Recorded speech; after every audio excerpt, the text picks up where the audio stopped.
Sodom and Gomorrah.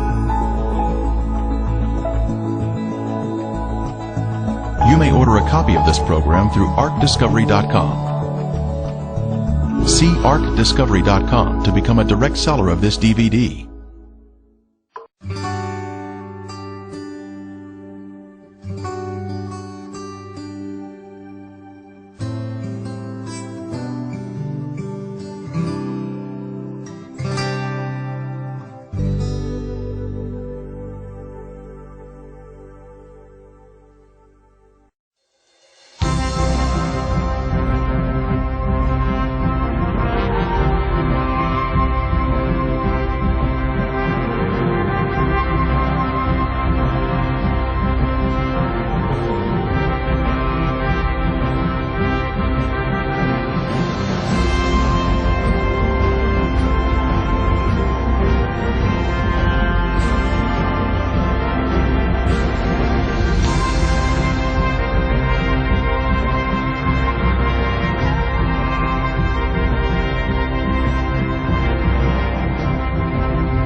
Sodom and Gomorrah.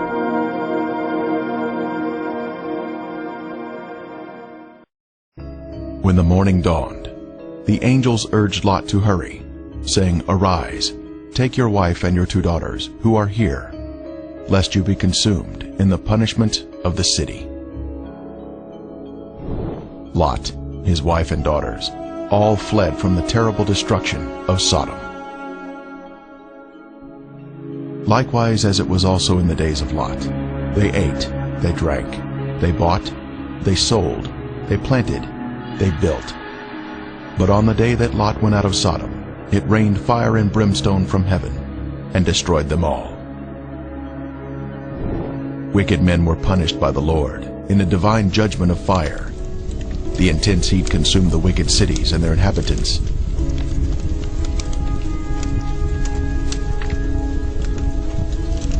But Lot's wife looked back toward her beloved Sodom, violating the angel's command, and was thus turned into a pillar of salt.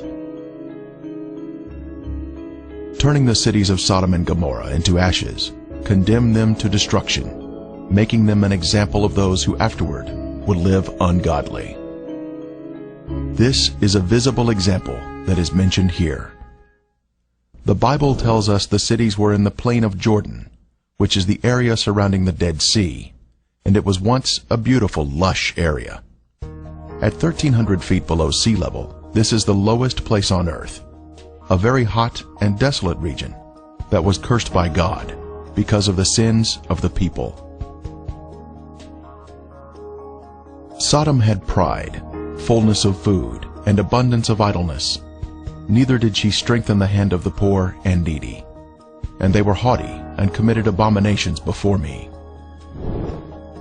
Flavius Josephus, the 1st century Jewish historian, tells us, "There are still the remainders of that divine fire, and the traces of the 5 cities are still to be seen." Popular thought has it that the cities were later covered by the waters of the Dead Sea, but if Josephus could see the cities in his day, then we should be able to view them also, as the water level has, if anything, receded since his time. And the border of the Canaanites was from Sidon, as you go toward Gerar, as far as Gaza. Then as you go toward Sodom, Gomorrah, Admah, and Zeboim, as far as Lasha. The biblical description tells us the cities were spread out, forming a line along the Canaanite border, not grouped together in one area, as some may think. Driving along the coastal highway of the Dead Sea in Israel, one can soon see peculiar formations that are of a lighter color than the surrounding terrain. These are the Ashen cities, destroyed by the wrath of God. These cities were consumed by intense flames, a supernatural heat that was directed by the hand of God. Today there is ash that is of lighter color than the surrounding mountains and terrain. As mentioned in the Bible, this is a desolate area where nothing grows.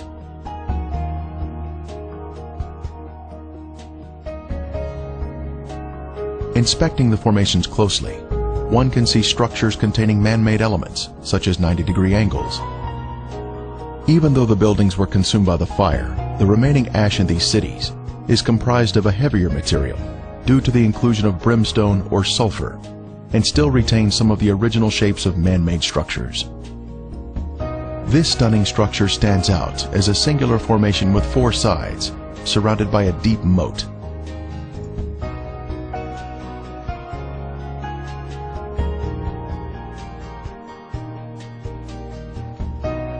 We move in closer to inspect the unusual features evident on the side of the formation.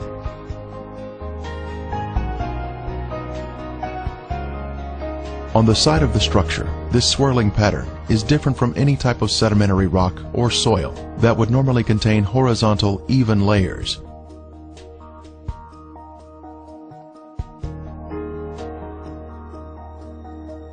These swirling designs were also seen in other ashen formations in the cities.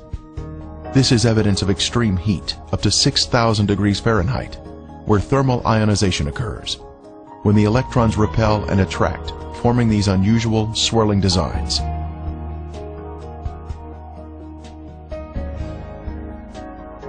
In Lot's day, this area was a swirling cauldron of death and destruction, rained down from the Lord in heaven.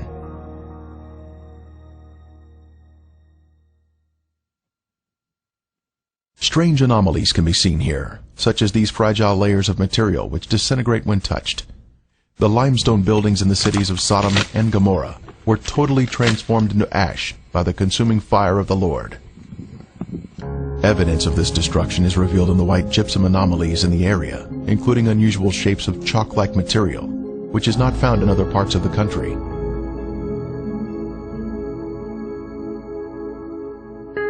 Even layers of white and gray material can also be seen, comprising gypsum and ash. At the time of Elijah on Mount Carmel, the Lord sent down a superheated fire from heaven, consuming the stone altar and sacrifice, turning them into ashes. Then the fire of the Lord fell and consumed the burnt sacrifice, and the wood, and the stones, and the dust, and it licked up the water that was in the trench. We are also told, "For the Lord your God is a consuming fire, a jealous God." When God unleashes a consuming fire, it will turn stone into ashes. At the perimeter of this city, one can see this amazing Sphinx still standing today. It was a pagan symbol positioned at the edge of town, and was thought to protect the inhabitants from harm. The Sphinx stands alone as a singular structure with a defined shape. This particular Sphinx has an obvious demarcation between its base and the soil below it, another sign of a man-made structure placed on top of the soil. Later, we will see another Sphinx.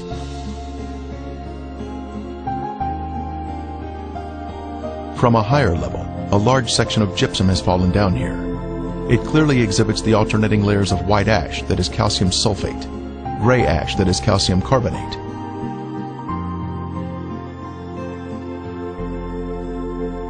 One can also find loose or powdery ash that is quite thick and has been deposited next to the formations.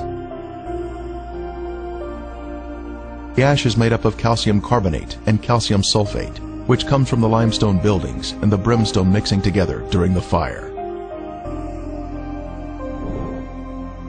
In the formations themselves, some material can be gently raked off the surface with the slightest touch.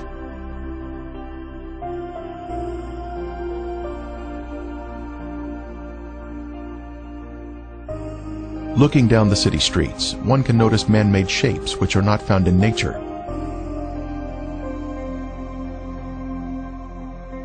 Here we see a building with square sides or 90-degree angles.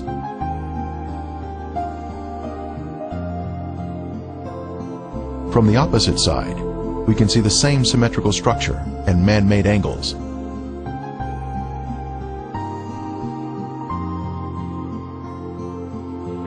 We can see the remains of walls that extended outward at 90-degree angles from the main structure.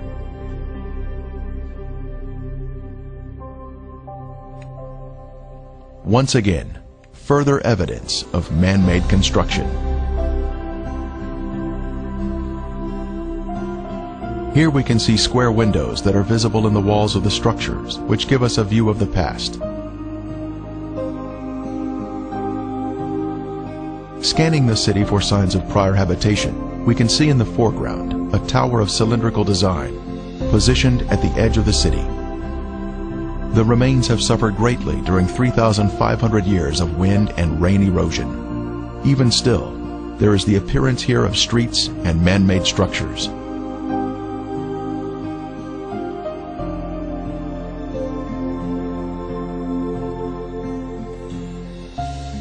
Here in the foreground, we have a conical shape, resting on a raised area.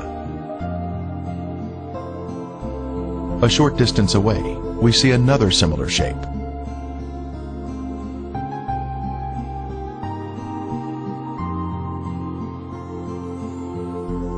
As we pan across the city, we can see in the distance an arched doorway that exhibits a symmetrical shape even to this day. The whole land is brimstone, salt and burning.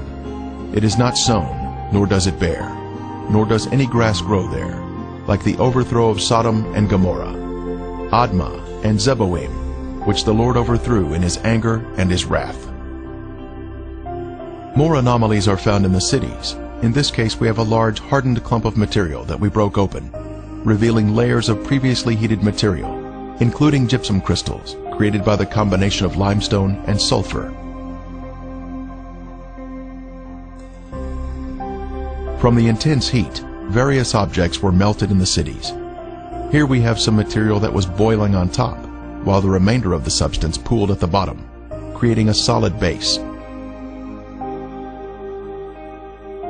A very unusual find here, but just another strange anomaly not found in other areas of the country.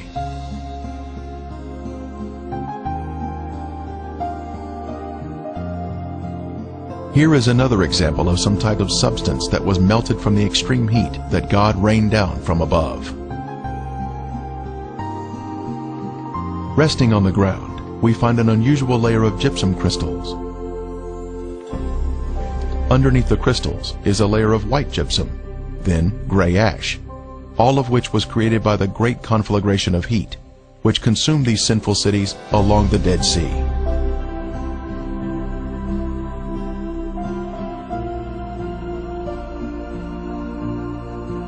Once again we find more gypsum, this time in a circular formation of crystals, all radiating outward.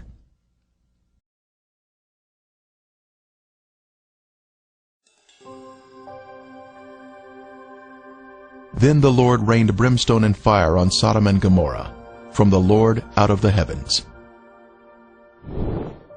Brimstone. Our first sample was found here, having been washed down from a higher location.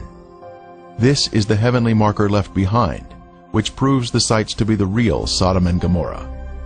Ron Wyatt was the original discoverer of these cities in 1989, and he now describes the brimstone found here. Okay, we're down at Sodom and Gomorrah still. Right in front of you see some unusual looking spots on this. Shall we say, layer of ash. It's not stone, it's ash. Now we'll move in for a close-up of this. And you can see that they're kind of circular shaped places. Now what we have found, and we'll move in a little closer here, is that inside each of these is sulfur. That is in most of them. Now the ones that do not have sulfur in them, and this one we just took a bunch of sulfur out and put it in our specimen bag. But the ones that don't have sulfur have a very black center where they have where it's been very hot. So now we'll move in on this one where there is some sulfur still present, and back off just enough so you can see what we're up to here, and we'll go collect that sample in a bag.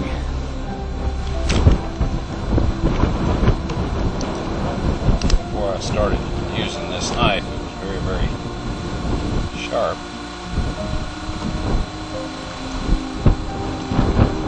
Okay, here this is, and we have collected some more, and it smells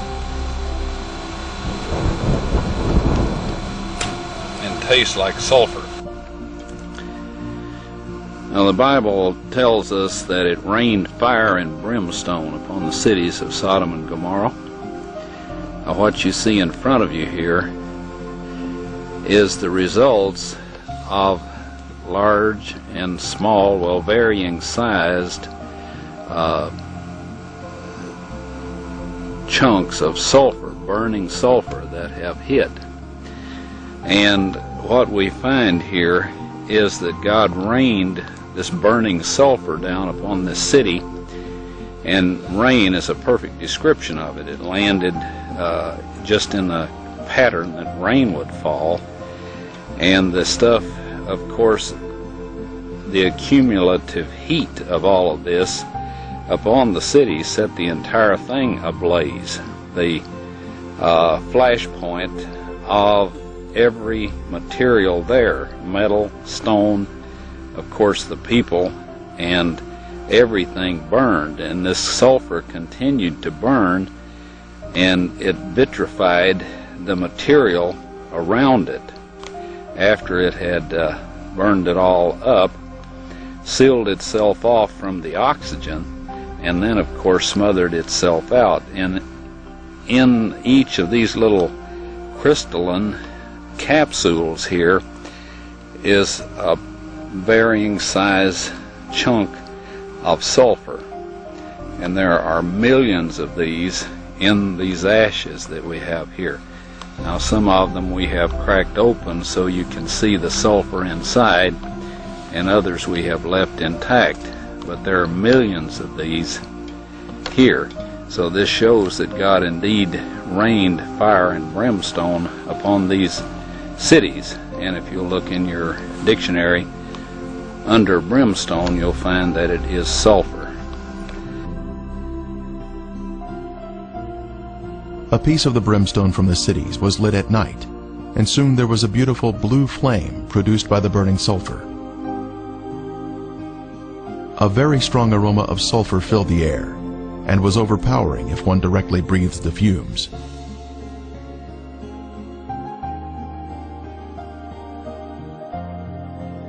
Exploring the cities further, more brimstone was found of various shapes and sizes.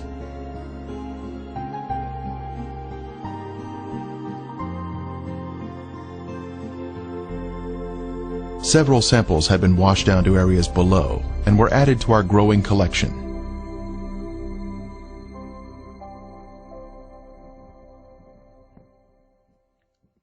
This brimstone is made of monoclinic, white sulfur that has been burned or cooked at a high temperature. It is quite different from natural sulfur that is formed in geothermal areas. Samples were taken to a lab for analysis.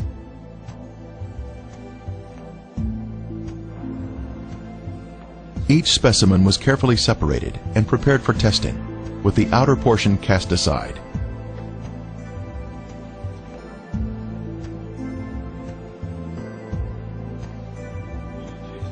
Next, the samples were dried and placed in a rock crusher. Then they were pressed onto a disc. Then they were loaded into a machine for the semi-quantitative X-ray analysis.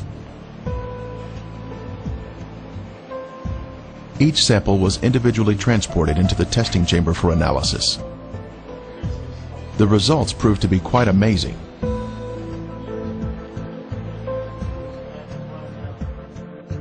As the samples were found to be 98% pure sulfur, unlike any other sulfur found on Earth. This pure, cooked sulfur is the heavenly marker that was left behind to show the world that the Lord, without a doubt, destroyed these sinful cities at His command. Critics have said that the sulfur is from volcanic activity, but that type of rhombic sulfur is only 40% sulfur and is of a crystalline form, unlike the white, compacted monoclinic form that is found in the ashen cities today. Here is a round piece of brimstone embedded in a section of ash.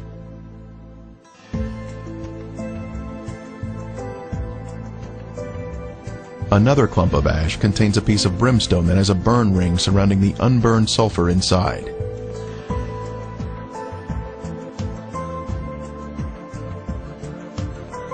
This mound of material has a lid that easily comes off, revealing the round nugget of brimstone inside.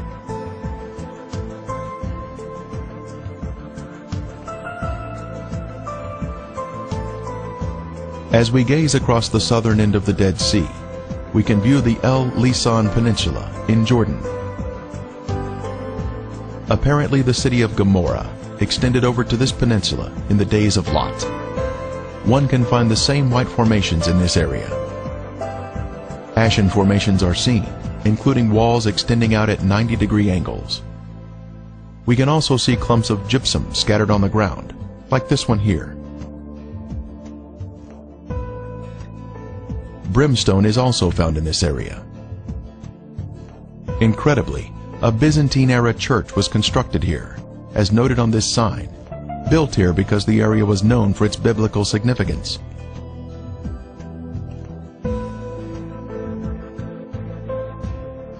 Back over at Gomorrah proper, we can see white, ashen worship structures built atop an acropolis or high place. Both a sphinx and ziggurat are seen here, side by side, much like what we see in Egypt at Giza, with the sphinx and the pyramids built in close proximity to each other.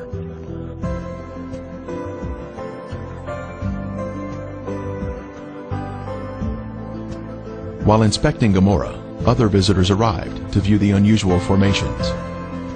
The sphinx is made of a white material, whiter than the ash surrounding it.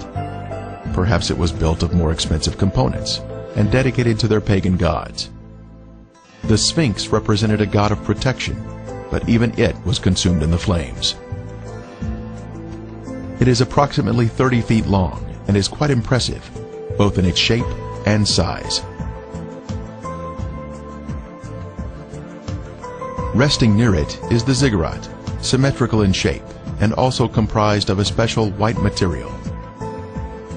Here we can see a ziggurat standing next to a symmetrical tower. Next, we can see an arched door between two pillars, and once again, another arched door. As we scan across the city, our eye notices a raised white formation in the distance.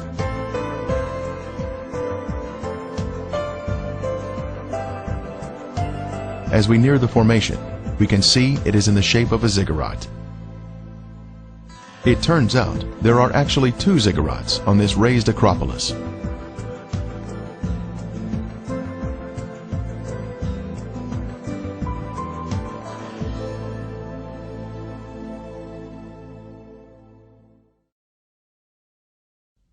As we stood next to one of the ziggurats, our team found perfect specimens of melted brimstone, where the liquid from the burning sulfur had cooled down, forming a hard, crystalline shell around the unburned sulfur that was hidden inside.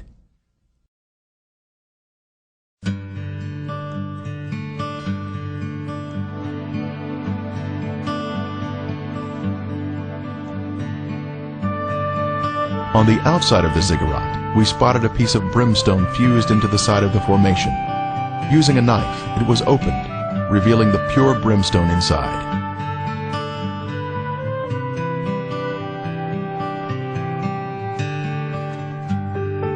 Resting on a ledge of the ziggurat, we see another sample of brimstone that was opened with a knife, once again revealing the pure sulfur inside.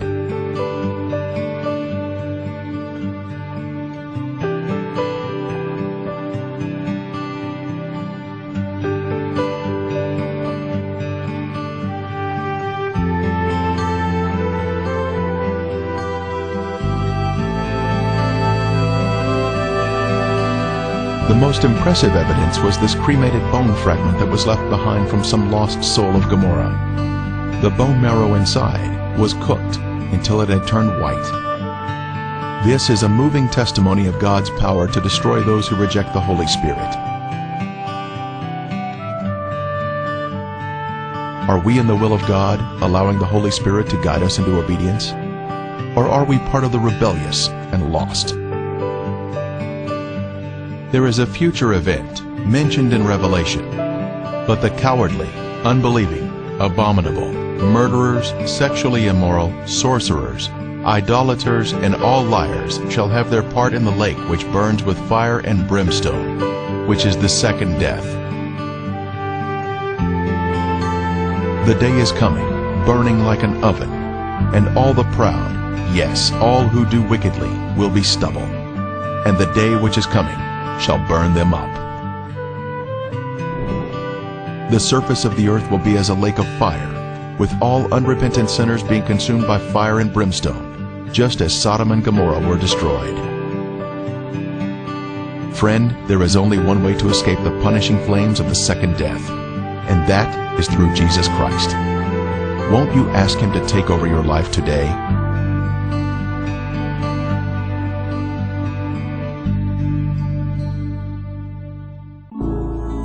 Revealing God's treasure. You may order a copy of this program through ArkDiscovery.com. See ArkDiscovery.com to become a direct